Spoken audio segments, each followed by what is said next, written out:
La Chambre d'agriculture a fait une première estimation à 33 millions d'euros pour les pertes agricoles engendrées par le cyclone, mais c'est qu'une première estimation, ça pourrait être beaucoup plus.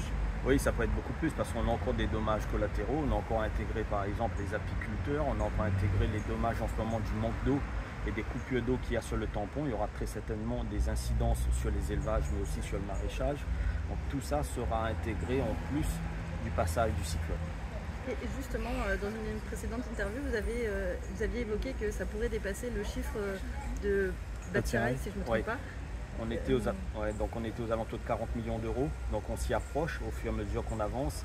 Et on sera dans ces eaux-là, hein, entre 30 et 40 millions d'euros de sinistres sur la Réunion. Pour vous, c'est toutes les communes qui sont sinistrées au niveau agricole? Oui, j'étais encore même sur Sillaos ce week-end où ça a été relativement épargné, mais avec des dégâts quand même conséquents pour les agriculteurs qui l'ont subi. Hein. Donc les couloirs de vent ont été différents sur la commune, mais avec des dégâts. On a un producteur hors sol qui a dû débâcher, mais qui a perdu toute sa production. Et ce serait dommage que ce genre de situation ne soit pas remboursé de ces bâches qui ont été abîmées et de ces cultures perdues. Justement, excuse-moi.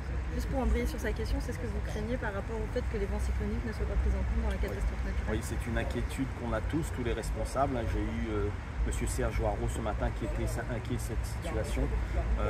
Nous aussi à la Chambre on l'est, mais c'est incompréhensible d'après ce qu'on a vu, d'après le déclenchement des différents niveaux d'alerte jamais atteints, qu'on ne soit pas reconnu à ce titre pour les déclarations de sinistre.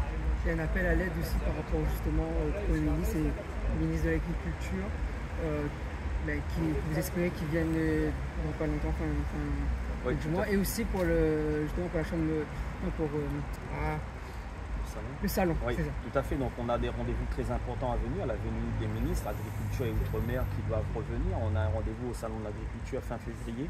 Donc ce sont des moments qu'on va privilégier pour les rencontrer sur tous ces millefeuilles administratifs autour des sinistres qu'on subit, sécheresse ou cyclones, de moderniser un peu tout ça, de faciliter tout ça pour qu'on puisse être moins inquiets, nous responsables et puis agriculteurs, en cas de sinistre ou de cyclone. Vous demandez un plan pour adapter la Réunion au prochain cyclone? Oui, tout à fait. Donc on le travaillera. Hein.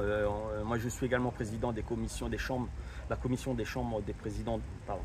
Je suis également président de la commission des chambres d'outre-mer et on travaillera en commun sur ce sujet. On a un rendez-vous prévu et on présentera quelque chose aux différents ministères concernés, notamment l'agriculture, mais surtout l'outre-mer, pour qu'on puisse être vu différemment au lendemain d'une situation très compliquée comme on vient de connaître.